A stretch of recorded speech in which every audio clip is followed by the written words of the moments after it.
자, 2019년 전기기사 실기 이론에 대해서 시작하도록 하겠습니다.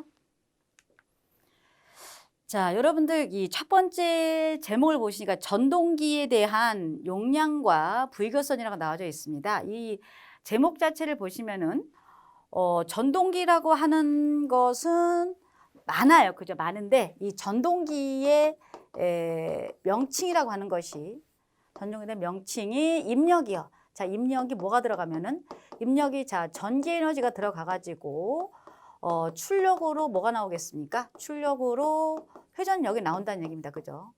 자, 출력으로 회전력이 나온다라고 보시는데 대부분에 대한 전동기는 우리가 일상생활에서 사용하는 것을 생각을 해보시면요. 입력이 뭐가 들어가요?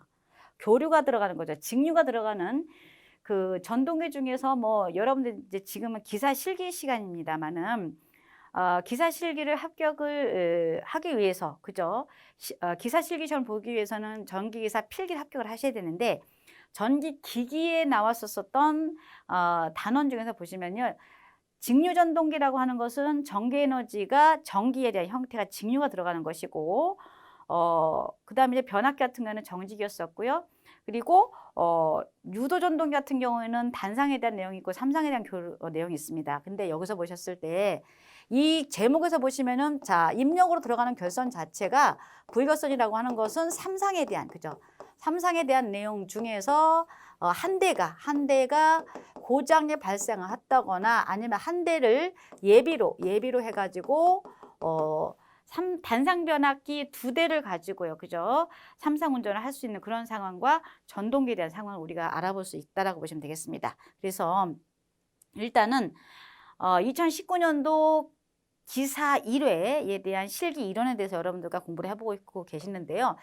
자, 펌프용 전동기라고 하는 것은 아무래도 그죠? 지하라든가 물에 이 지면으로부터 있는 것들을 수직으로 끌어올리는 것이 되는 거기 때문에 여러분들께서 알고 계셔야 되는 공식이 있습니다. 여기서 보시니까요. 자, 수직에 있는 것을 이렇게 끌어올리는 것이 되다 보니까 요 9.8이라고 하는 것 자체는요. 자, 9.8은 요거는 중력가속도다라고 보시면 되겠습니다. 이 중력가속도가 되는 것이고, 자, 미터 퍼 세크에 대한 제곱이다라고 하는 것이 있는 거기 때문에 펌프용 전동기에는 반드시 여러분들께서는 중력가속도를 집어넣어 주셔야 되는 것이고요. 그리고 다시 한번 말씀드리면은 요 킬로와트라고 하는 것은 유효 전력에 대한 내용이 되는 것이고요. 이것은 펌프에 대한 전동기에 대한 용량을 킬로와트로 표현을 한다라고 보셨을 때 분당 이동하는 분당에 대한 유량이 Q가 되는 것이어가지고 1분. 자, 이거는 1분 동안에 자 1분 동안에 자 양수량 유량을 갖다가 얼마나 핸들을 할 것이냐라고 하는 것이 되겠고요. 그리고 초당에 대한 유량을 따졌었을 때는 Q-가 있고 Q가 있다라고 보시면 되겠습니다. 자, 그래서 여러분들께서는 시험 문제에 만약에 나온다면은 그죠? 나온다면은 이게 Q라고 하는 것이 유량인데요. 유량 뒤에 나와져 있는 수치, 자 숫자 뒤에 나와져 있는 단위가 자 단위가 어차피 세제곱미터라고 하는 것은 부피라든가 그죠? 용량을 얘기하는 거기 때문에 자 여기 분당에 대한 형태가 나와져 있으면 여러분들은 이런 공식을 사용하셔야 된다는 얘기죠. 자 여기서 보시니까 이것이 자 효율에다가 6.12를 쓰셔야 되는 것이고 총 양정에 대한 낙차가 있고요. 낙차 있는 거기 때문에 분당 회전 속도를 쓴다든가 이제 그렇게 되셨을 때는 여유계수가 주어지고 분당에 대한 그 용량에다가 그 유량에다가 낙차가 있다라고 보시면 된다는 얘기죠. 그래서 여러분들께서 가장 혼돈하셔가지고 잘못된 길로 들어서는 거는 바로 유량이라고 하는 단위, 상수에 대한 뒷면에 나오는 단위에 따라서 어떤 공식을 하느냐에 따라서 상당히 달라지는 것이고요.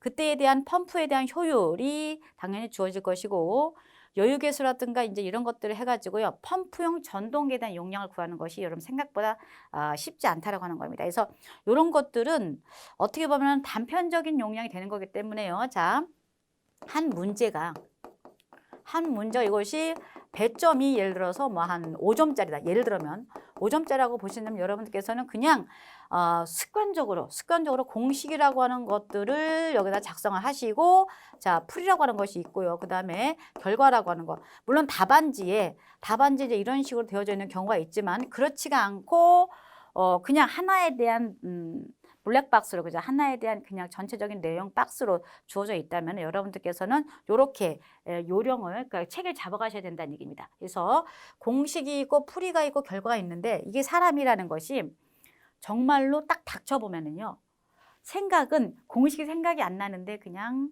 관련도 기출문제 나왔을 때 결과가 생각날 때가 있어요. 그러면은 여러분들이 만약에 채점이 감점을 하고 하는 그런 채점자라면요, 이것이 만약 5점이라면 결과만 쓰면은 저 같으면은 한 1점에서 2점 정도밖에는 안 되는 것이고, 이렇게 전체적인 부분 점수가 있다라는 가정하에서 여러분들께서 가장 초반에 신경을 많이 쓰셔야 되는 거는 어떤 공식을 적용하는 것이 정확하느냐라고 하는 거, 공식, 풀이, 결과, 이렇게 세 가지 나눠주시고요. 그 다음에 또 한 가지가 있습니다. 정말 빠뜨리면 안 되는 거, 단위. 그래서 전동기, 펌프에 대한 전동기 용량에 대해서 여러분께서 보시니까 이 단위라고 하는 것을 반드시 쓰셔야 된다. 이 결과 자체에서 자, 수치가 있겠습니다. 수치에 대한 내용이 이렇게 있으셔가지고 반드시 단위를 쓰셔야지, 안 그러면은요, 제가 채점이 아니라 할지라도 점수를 거의 안 줄 거란 얘기죠. 자, 그래서 반드시 단위라고 하는 거. 그래서 객관식 시험 문제에서는 여러분들 그냥 내가 정확하게 컴퓨터 마킹 했느냐 안 했느냐, 소위 말해서 내가 찍든 아니면 문제를 풀든 간에 해가지고 컴퓨터 마킹 그 자리에 제자리에 있느냐 없느냐가 결정이 되는 것이지만, 이런 것들은 채점관도 사람인지라 정해져 있는 매뉴얼대로 가는 거기 때문에요, 반드시 단위는 반드시 써줘야 된다라고 하는 것이 되겠습니다. 그래서 뭐 오프라인에서 제가 지금 수업을 하고 있습니다만은 오프라인에서 꼭 그러신 분들 계세요. 선생님 단위 안 썼는데요, 속으로 그럼 나보고 어쩌라고 그런 경우가 간혹 있다는 얘기입니다. 그래서 반드시 여러분께서 첫 번째 우리 만나고 있습니다. 그래서 단위를 반드시 쓰셔야 된다라고 하는 거 기억하시기 바랍니다. 자, 그래서 이 전동기에 대한 용량 두 번째 보시니까 조금 전에 여러분 뭐 보신 거예요? 펌프용 전동 용량 보신 거잖아요. 자, 이 권상기라고 하는 것은 물건에 대한 내용이다. 조금 전에는 물에 대한, 액체에 대한 양을 올리고 내리고 한다라고 하면은 권상기 용량이라고 하는 것은요, 액체가 아니라 고체 같은 거 있죠. 고체 같은 거가 되는 거기 때문에 권상 하중에 대한 내용들이 대부분 톤으로 주어지는 경우가 많고, 권상에 대한 속도는 자, 분당에 대한 이동 속도가 되는 것이고요. 그래서 우리 앞에서도 보셨다시피 Q에 대해서는 부피에 대해서 자, 분당에 대해 따졌었을 때가 있었고요. 자, Q-에 대한 형태는 이렇게 세제곱미터에서 세크가 있었기 때문에 여러분들께서는 보셨을 때요.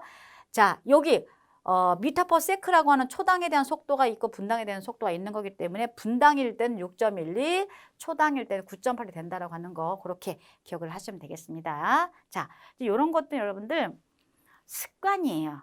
제가 좀 실기시험 뭐 오프라인이라든가 동영상에서 항상 첫 번째 이론적인 수업을 할 때 제가 굉장히 많이 강조하고 있는 것이 있는데요. 혹시라도 여러분들께서는요, 시험 장소 보러 가서만 내가 잘하면 되지라고 생각하시면 안 되는 것이, 안에서 세는 바가지 밖에 나가서도 샌다고 평상시에 꼼꼼하게 정리를 해두셔야지만 시험 장소 가셔가지고 무의식적으로 해도 그런 것들이 한다는 얘기죠. 단위라든가 공식이라든가 풀이라든가 결과 같은 것들이 체계적으로 잡아져 있어야 된다고 하는 겁니다. 왜냐하면 답안지가 그렇게 되어져 있는 경우는 우리 눈으로 인식이 되는 것이지만 그렇지가 않고 그냥 이렇게 후딱 지나가면요, 여러분들 어때요?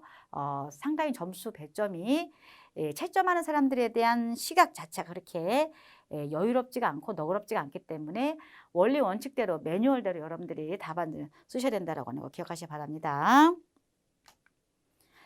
자, 그러면은 전동기 용량과 부의결선이라고 하는 것이 있습니다. 그죠? 자, 부의결선이라고 하는 것은 누가 뭐래도 낼 수밖에 없다라고 하는 것이죠. 전기기사 필기시험 문제에서 나와 있었던 전기기기에서 요 변압기, 삼상변압기라고 하는 것이 뭐냐면요, 이 삼상변압기 중에서는 델타 결선과 Y 결선이 있는데요. 변압기는 대부분 보시면 Y 결선을 잘 생각을 안 하고 델타 결선을 하는 거죠. 왜 그러냐면은 새로운 아파트라든가 그 아파트 세대가 들어가고 그 지역의 신도시 개발 같은 거 될 때, 그죠? 그쪽에다가 전기를 공급한다면은 다 사람들이 들어오지 않았는데 다 입주하지 않았는데도 불구하고 할 때는 단상변압기 세대를 가지고 델타 결선 연결해 가지고요. 다 세대가 입주를 하지 않았었을 때는 예비로 하나를 남겨두고 V결선으로 3상에 대한 전원 공급을 하든가 아니면은요 델타 결선으로 운전이 되다가 한 대가 고장이 나도 계속적으로 3상 운전이 가능하게 하는 것이 V결선이 되는 거기 때문에 별도로 Y결선이라고 하는 것은 변압기에서 그 중성전원 접지하고 있으면 이제 여러 가지 것들이 있고 결정적으로 Y결선 같은 경우에는 단상 변압기 한 대가 고장이 나면은 나머지 세 대가 다 사용할 수가 없는 거기 때문에요. 대부분에 대한 변압기 같은 경우에는 단독으로 델타 결선과 Y결선을 비교할 때는 Y결선이라고 하는 것이 대부분 시험 문제 잘 나오지만 단독으로 할 때는 Y결선은 그렇게 시험 문제에 전기기사 실기에 대한 시험 문제는 잘 나오지 않는다라고 하는 거. 그래서 여기서 보시니까 이론 자체가요. V결선이라고 하는 것은 단상 변압기 한 대를 여부로 남겨놓고 나머지 두 대로만 한다든가 아니면은 단상 변압기 세 대를 이용해서 델타 결선 운전하다가 하나가 고장이 나가지고 나머지 두 대로 계속 3상 운전을 할 때에 대한 내용이라고 보시면 되겠습니다. 자, 그러면은 이제 뒤에 가면 이 전자칠판 이면에는요. 다음 영상에는 출력비라든가 그죠 이용률이라고 하는 것이 당연히 시험 문제 잘 나옵니다. 단독으로 잘 나오고 있는데요. 여기서 보도록 하겠습니다. 델타 결선, 델타 결선이라고 하는 것이 있는데 여러분께서는요. 자, 델타 결선과 델타 결선이라 하면은 단상 변압기 여기가 세 대가 있는 것이고 단상 변압기 세 대가 있는 거기 때문에 델타 결선과 델타 결선 단상 변압기 몇 대 가지고요. 6대 갖고 한다는 얘기죠. 이런 것들에 대한 어떤 구체적인 관점을 여러분들이 없으시면은요. 방향이 약간 틀어서 나오면은 여러분들 알고 계신 내용에서 약간만 벗어난 건데 그 답을 잘 작성을 못 하시는 경우가 상당히 많기 때문에요. 애로사항이 있다는 얘기입니다. 자, 여러분들 실기는 문제가 주어지고 그것에 대한 공식이라든가 이런 것들 내가 생각을 해서 창의적으로 써야 된다는 얘기입니다. 왜냐하면 객관식 문제는 내가 잘 몰라도 그냥 찍기라도 하지만 이 주관식 실기에 대해서는 그런 것들 정리가 잘 안 돼 있으시면요. 내가 창의적으로 생각해 갖고 쓰는 것 자체가 되게 쉽진 않다는 얘기입니다. 그래서 요거는 델타와 델타 결선에 대해서는요. 보시면은 자, 단상 변압기 6대를 가지고 한다라고 보시면 되겠습니다. 그래서 이 단상 변압기 한 대가 단락이라든가 또는 사고가 발생한 그런 경우가 사고가 만약에 발생하게 되면은요. 여기서 한 대로 고장이 난 단상 변압기 한 대를 제거를 하고 나머지 두 대로 계속 3상 운전이 가능한 거기 때문에 이런 것들을 V결선이다라고 하는 것이고요. 그리고 일반적인 변압기에 대한 용도라고 하는 것이 여러분들께서 보셨을 때요. 우리는 계통형 전원입니다. 전기를 생성을 해가지고 송전하고 변전하고 수전, 배전, 수용가까지 오는 그럴 때에 대한 변압기가 되는 거기 때문에 그때에서 사용되고 있는 변압기에 대한 용도라고 하는 것은요. 자, 전력에 대한 수송이라는 얘기죠. 자, 전력에 대한 수송이 된다는 겁니다. 그래서 이거는 전력계통, 우리가 계통형 전원이라고 하는 거죠. 전력계통에서는 변압기에 대한 용도가 전력에 대한 수송이 되는 것이지만 분산형 전원이라고 하는 것이 있어가지고요. 태양광을 이용해서 우리가 전기를 생성을 할 때 수용가가 직접 전기 생성해서 직접 소비하는 것을 우리는 분산형 전원이라고 한다는 얘기입니다. 그래서 여기서 자, 분산형 전원, 태양광 발전 같은 겁니다. 그죠? 여기 분산형 전원에서 보시면 분산형 전원에서 변압기에 대한 기능이에요. 자, 이 변압기에 대한 기능 같은 경우에는 전력에 대한 수송이 아니라 그때 담고 있는 변압기에 담당하는 기능은요. 절연 기능이다라고 하는 것이 있겠습니다. 그죠? 자, 그렇기 때문에 여기서는 전력을 송전하고 배전하는 과정에서 절대로 생기지 말아야 되는 것이 있으나 정전되면 안 되겠죠. 그죠?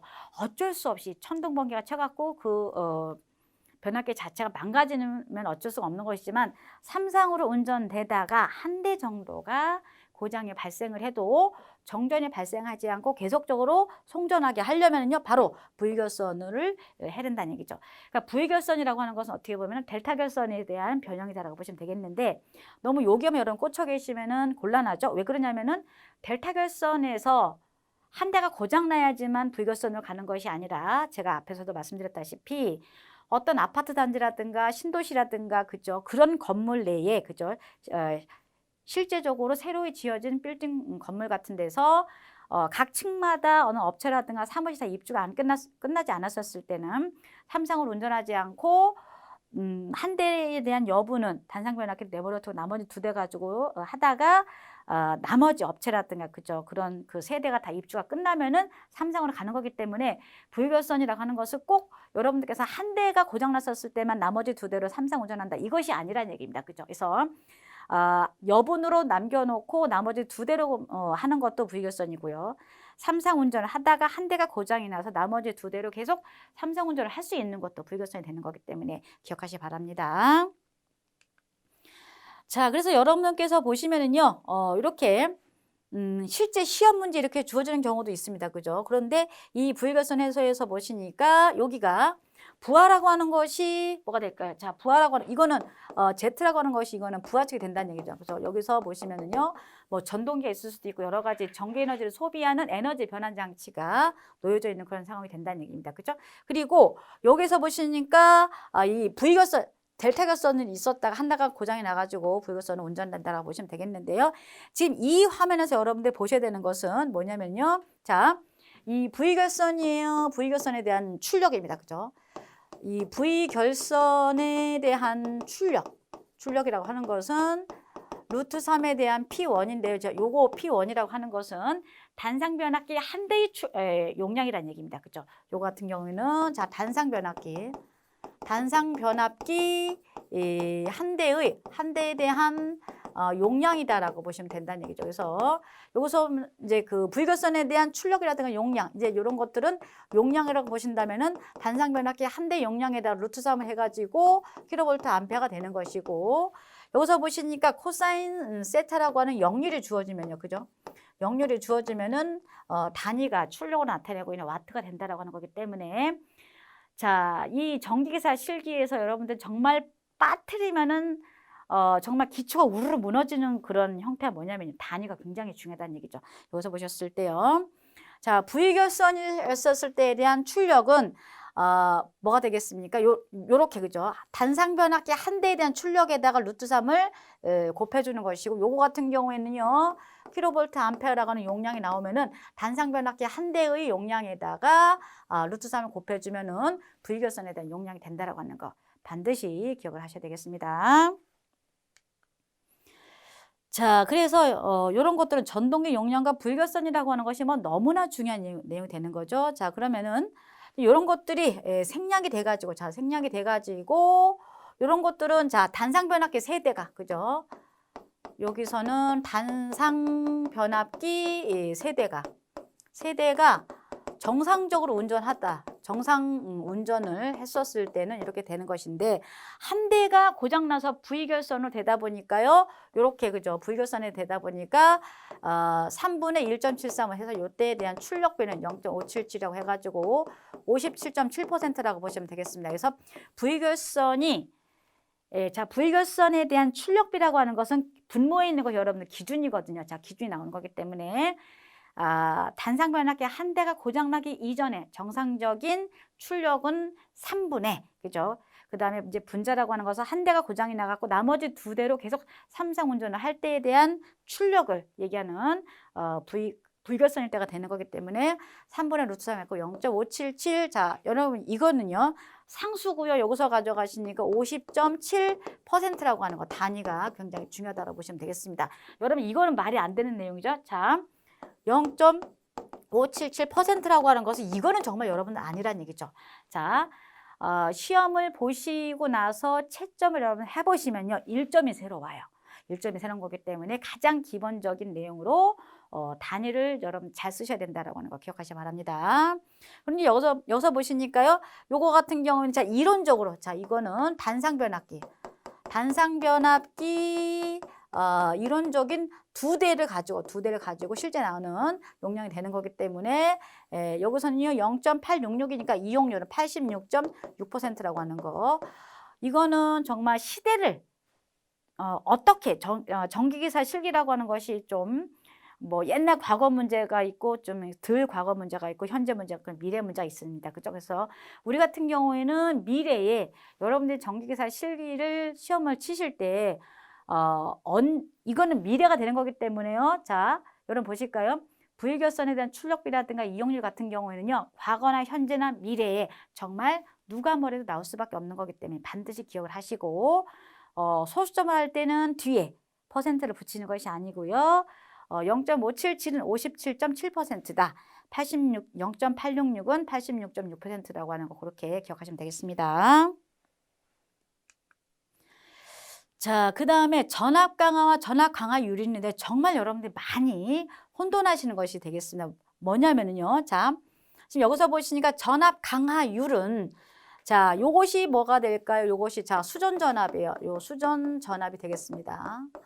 수전 전압에다가 요것은 전압 강화예요. 전압 강화. 그러니까 이 전압 강화라고 하는 것은 뭐가 되는 거냐면 전압 강화는 보내는 송전 전압에서 그죠? 야, 요거는 자, 송전 전압입니다. 그죠? 자, 송전 전압에서 송전 전압에서 VR이라고 하는 자, 수전 전압을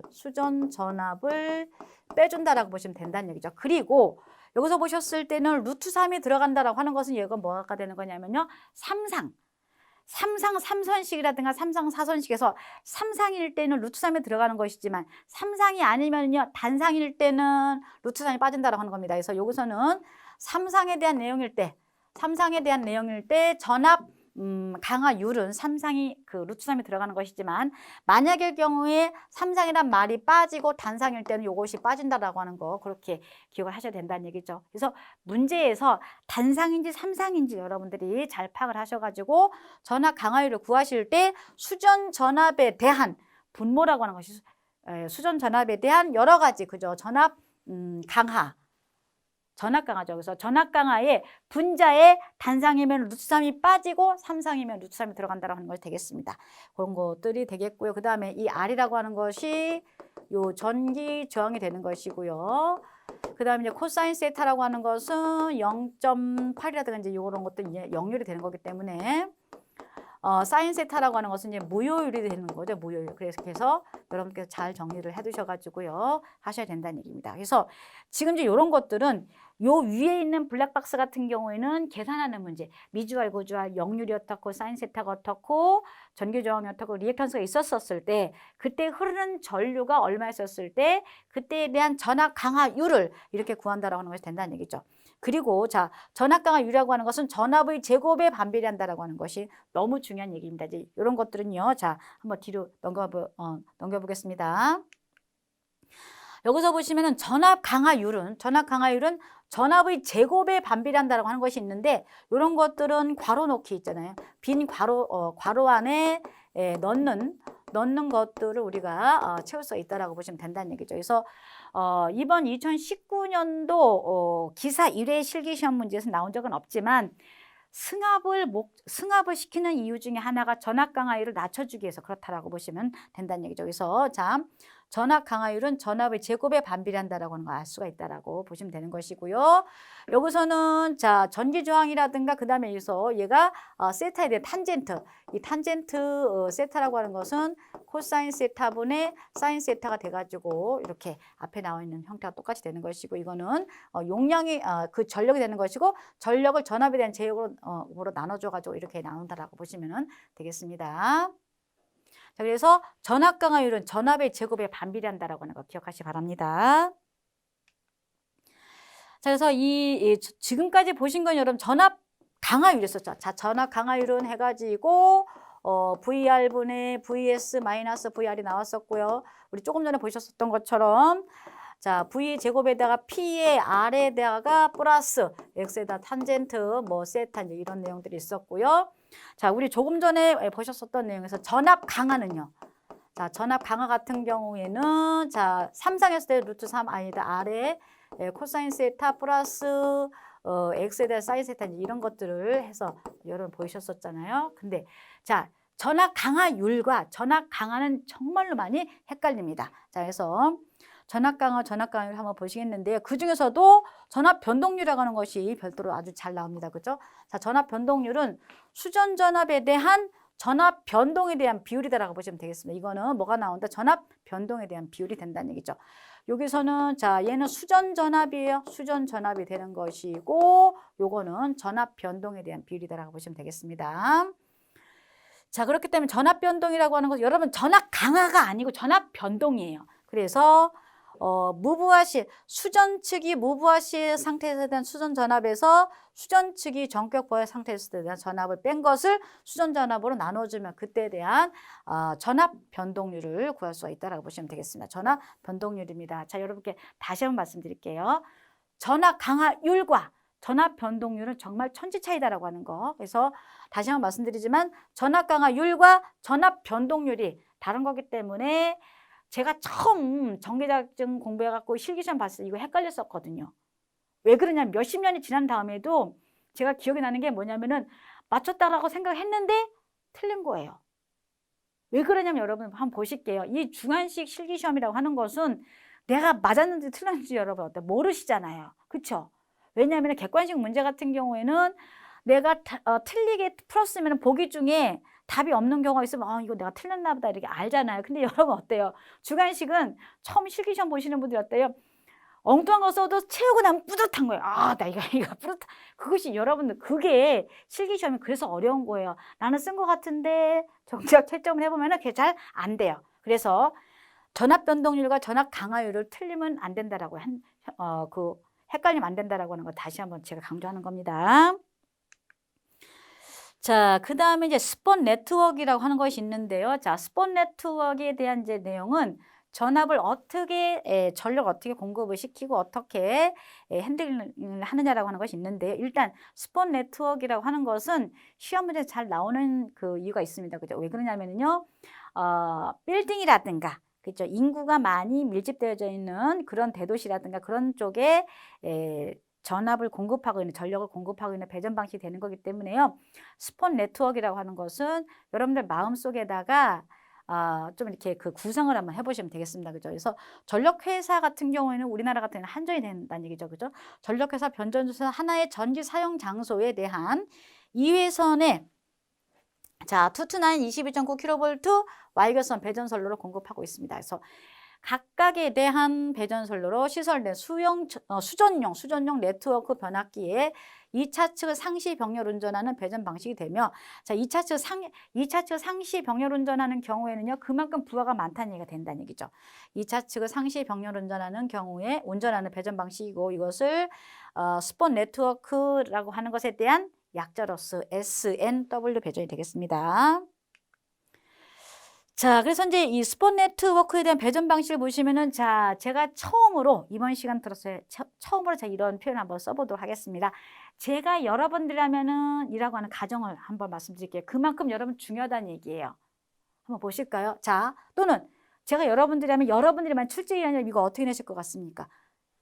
가로놓게 나올 수도 있어요. 그래서 지금 여러분들께서는 스폰 네트워크에 변전소가 있고 여기에 어떤 기계가 있습니다. 그죠? 그러면은요, 자, 케이블 헤드라든가 수전용 단록이라든가 네트워크 변압기라든가 프로텍터 퓨즈라든가 그 다음에 프로텍터 차단기라든가 네트워크 모선이라든가 간선 보호 장치 같은 거 이런 것들을 각각에 대한 각각의 다 괄호넣기로 나오진 않겠죠. 왜 그러냐면은 이런 것들은 점수 배점을 해가지고 여러분들이 알고 계셔야 되는 그런 상황들을 영양가 있게 그죠 이렇게 점수 배점 잘 하는 거기 때문에 전체적으로 내가 만약에 출제위원이라면 이거 어떻게 할 것인가 스폰 네트워크에 대해서 이렇게 그죠 네트워크 배전 방식에 대해서 간선 보호 장치 네트워크 모선 프로텍터 차단기, 프로텍터 퓨즈라고 하는 것을 가로넣기를 해가지고 여러분들께서는 채워넣을 수 있어야 된다라고 하는 것 또는요 채워넣기도 하는 것이고 여기에다가 여기 나와져 있으면 네트워크 변압기 같은 것들을 하는 것이고 여기에서는 이렇게 블랙박스 쳐넣어져 있으면은요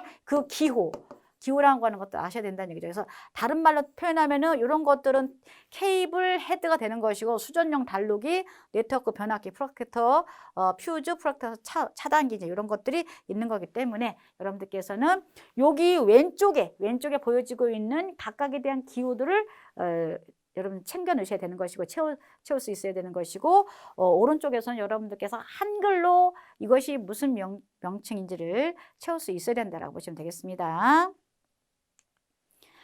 자, 그럼 이제 본격적으로 스폰 네트워크라고 하는 것이 도대체 뭐냐라고 하는 겁니다. 여러분 네트워크라고 하는 것은 장거리라고 하는 것이 되겠습니다. 그래서 전력 회사 같은 거 전력에 대해서 요새 같은 경우에는 분산형 전원 같은 경우에는 내 집에서 여러분들께서 뭐 천장이라든가 벽이라든가 태양전지를 해가지고 태양광을 받아가지고 접촉전해차를 일으켜가지고 직병렬에 의해가지고 내가 원하는 것들을 사용하는 것이 뭐예요? 태양광 발전입니다. 그죠? 그러는데 여기서는 네트워크라고 하는 것은 발전소로부터 먼 데까지 끌어오는 방식이라는 얘기입니다. 그죠? 네트워크는 기본적으로 복잡하다라는 그런 뜻도 있고 멀리서 오고 있다라고 하는 뜻이 네트워크가 된다는 얘기입니다. 그래서 자, 네트워크 변압기는 이래선 사고 시 공급 지정을 초래하지 않는 것을 전제 조건으로 하면서요. 자, 이래선이 사고가 발생을 해도 공급 지장을 초래하지 않는 것을 전제 조건으로 하면서 85%에 대한 부하 연속 운전을 운전 후에 130% 부하해서 8시간 한다라고 하는 거.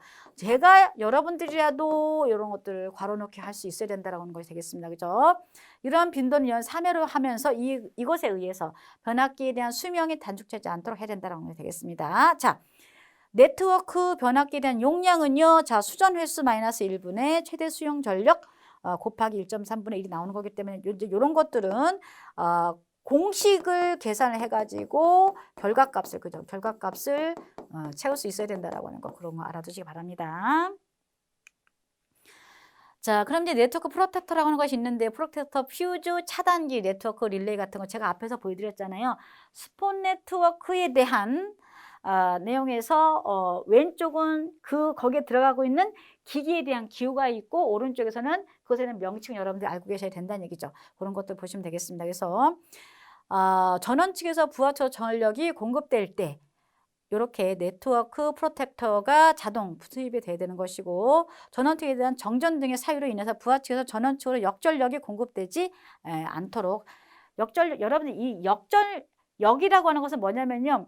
한전으로부터 우리가 받는 거는 순방향인데 우리가 저쪽으로 주는 건 그런 걸 뭐라고 역송이라고 한다는 얘기입니다. 그래서 자, 역송될 때는 최근 같은 경우에는 그 신재생 태양광 발전기를 이용해 가지고 내가 만들어서 쓰고 난 다음에 남는 것을 한전으로 다시 보내는 걸 우리가 역송이라고 한단 말입니다. 근데 여기서는 그런 것들을 허용을 안 하겠다는 얘기죠. 그죠? 그래서 역전력이 공급될 때는 네트워크 프로텍터가 개방되는 거기 때문에 역전송이 되지 않도록 해주는 것이 프로텍터 보호기다라고 보시면 되겠습니다. 자, 이제 여러분들 여기 스폰 네트워크에 대한 배전 특징이라고 하는 것이 있는데요. 배전선 1회선 변압기 뱅크 사고 시에도 무정전 전원 공급이 가능한 거고 배전선 보조 시 1회선이 정지해도 군의 정전은 발생되지 않는다. 배전선 정지 및 복구 시 변압기 2차 측 차단기의 개방 및 투입이 자동적으로 이루어지는 거기 때문에 자, 이런 것들 여러분들 스폿 배전 네트워크의 배전 특징을 간단하게 쓰시오 그러면은요. 자, 사고 시에도 무전전 공급이 가능하다라고 하는 거 되겠습니다. 그죠? 군의 정전이 발생하지 않는다.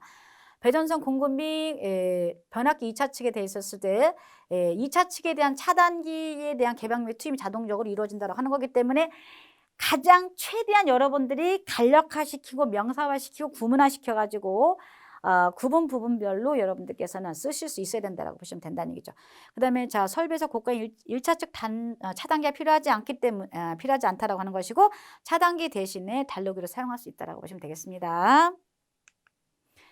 자, 이래선 정지 시에도 나머지 변압기의 과부하 운전 후 최대 수용 전력으로 부담할 수 있는 것이 되겠고요. 표준 3회선으로 67%까지 선로 이용률을 높일 수 있다고 하는 거 이렇게 보시면 되겠습니다. 부하 증가와 같은 수용 변동에 대한 탄력성이 좋고 대도시 고밀도 지역에 적합하다라고 하는 거 알아두시면 되겠기 때문에요. 자, 특징 여러분들 다 알려가지 마시고 딱 5개 정도만 외워두시기 바랍니다. 그러면은 자 보세요. 이용률, 선로에 대한 이용률을 증가시킨다. 그 다음에 대도시 고부하 밀도에 대한 적에 적합하다고 하는 것이 있겠고 그 수요 변동에 대한 탄력성이 좋다라고 이렇게 하면 여러분들 알고 계셔도 어떻게 된다고요? 상당히 이걸 다 하려고 하시면 안 되고 5가지를 간단히 시켜가지고 좋은 얘기만 다 쓰시면 된다는 얘기죠. 경제성을 증가시킬 수 있는 겁니다. 자, 보시면은 대도시 고부하 밀도 지역에 좋고 수요 변동에 대한 탄력성으로 대응할 수 있는 것이고요. 선로 이용률을 증가시킬 수 있다라고 하는 거 기억하시기 바랍니다.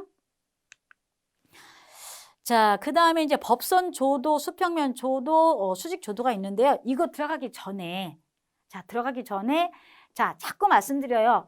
우리는 전기기사 실기에 공사기사 실기가 아니라 그러면은 자, 건물에 들어가 가지고 뭔가 부하가 놓여지고 막 했었을 때 가장 첫 번째로 동력보라고 하는 것은 코드를 꽂아가지고 이렇게 회전이 되면서 우리한테 시원한 바람을 주는 에어컨 같은 거라든가 그런 것들 동력포화잖아요. 이제 요것들은 뭐가 될까요? 전기에너지를 집어넣어갖고 비대에너지가 나오는 거예요. 자, 그런데 이 조명이라고 하는 기기 그 내용 중에서 보시면요. 자, 휘도가 있고 뭐예요? 조도가 있어요. 그런데 똑같은 밝기인데 여러분들, 자, 휘도라고 하는 것은 깜빡이는 거기 때문에 눈부심의 정도에, 예를 들어 한번 보여드려 볼게요. 자, 태양이 이글이글 떠올랐을 때 못 쳐다보죠. 왜 그럴까요? 눈부심이 너무 심해서 그런 거죠. 자, 그래서 이거는요, 눈부심의 정도예요. 자, 눈부심의 정도가 되는 거기 때문에 그것이 여러분들 휘도입니다. 대부분 비로 표현되고 있고, 조도라고 하는 것은 뭐냐면 표면의 밝기라는 얘기죠. 그래서 표면의 밝기라고 하는 것이 있어요. 밝기가 있고 눈부심에 대한 정도가 있는데, 처음 이런 것들을 접하실 때 여러분들 어때요? 헷갈리고요. 마음이 급하다 보니까 마음이 여유가 있고 너그럽고 좀 이렇게 여러 가지 좀 조건이 컨디션이 좋으면 잘 외워지는데, 왜 잘 외워지지 않냐면요, 공부하는 시간이 부족한 것도 맞습니다. 그러나 여러분들 이런 그 실기 공부를 하시면서 어때요? 직장 생활 하시고 아르바이트 하시고 여러 가지 뭐 연애도 하시고 가정 생활도 하시다 보니까 신경 쓸 일이 어때요? 한두 가지가 아니다 보니까 헷갈린다는 말입니다. 그래서 명확하게 구별이 되지 않으면요, 쉽게 머릿속에 들어갈 수가 없다라고 하는 거죠. 자, 그래서 조도와 휘도는 표면의 밝기는 조도가 되는 것이고 눈부심에 대한 정도는 휘도가 되는 거기 때문에 휘도라고 하는 것은 어떻게 된다고요? 너무 밝아도 안 되는 거죠. 그죠? 눈부심이 심하니까 이제 그런 상태가 되는 것이고, 휘도와 조도 중에서 단연코 표면의 밝기인 조도라고 하는 것이 있는데, 표면의 밝기인 개념에 보시니까요. 자, 법선 조도가 있고 수평면 조도가 있고 수직 조도가 있다라고 하는 거기 때문에 조명이 설치가 돼가지고 각각의 측면에서 바라보는 용어가 있는 거기 때문에 지금 여러분들 이 화면상에서는요. 자, 조도는 표면의 밝기다. 눈부심에 대한 정도가 아니다라고 하는 것입니다. 휘도하고 조도를 구별하셔야 되는 것이면서 종류 크게 볼게요. 세 가지가 있다. 자, 법선 조도, 수평면 조도, 수직 조도가 있다라고 하는 거 일단 알아두시면 되겠습니다. 그래서 법선 조도라고 하는 것은 거리 제곱에 반비례한다라고 보시면 되는 것이고요. 이거는 CD라고 하는 건 칸델라가 되는 것이고, 광원에서에 대한 그 광도가 I0가 되는데, I0에 대한 광도에 대한 단위는 칸델라가 된다라고 하는 겁니다. 여러분들 이 조도에 대한 단위는 룩스가 되는 것이고요. 그죠? 광속 발산도는 광속 발산도에 대한 단위는 릴럭스. 그 다음에 광도에 대한 단위는 뭐가 될까요? 칸델라라고 된다는 얘기죠. 자, 이 얘기를 제가 왜 이렇게 자꾸 말씀을 드리냐면, 시험 문제 나왔었던 것들을 제가 쫙 정리해드리고 있는 거예요. 자, 기본적으로 전기기사 실 공부를 하신다라고 하는 것은 모든 개념에 대해서 단위는 같이 실과 반응사 같이 가셔야 된다는 얘기입니다. 자, 다시 한번 갈게요. 자, 여기서 보시니까 조도에 대한 단위는 룩스, 그 다음에 광도에 대한 단위는 칸델라가 된다는 얘기입니다. 그죠? 그래서 광도가 발산할 때 법선 조도는 거리 제곱에 반비례한다라고 하는 거 기억하시면 되겠습니다. 자, 그래서 수평면 조도는 바닥에서 발생하는 조도로 법선 조도의 코사인 세타에 비례한다라고 보시면 되겠습니다. 자, 수평면 조도는 어디서 발생하는 조도라고요? 바닥에서 발생하는 거기 때문에 여러분, 바닥이 밝아도 그 전체적인 그 밝기가 영향을 주는 거기 때문에 수평면 조도는 바닥에서 발생하는 조도가 된다는 얘기죠. 법선 조도의 코사인 세타에 비례한다고 보시면 되겠습니다.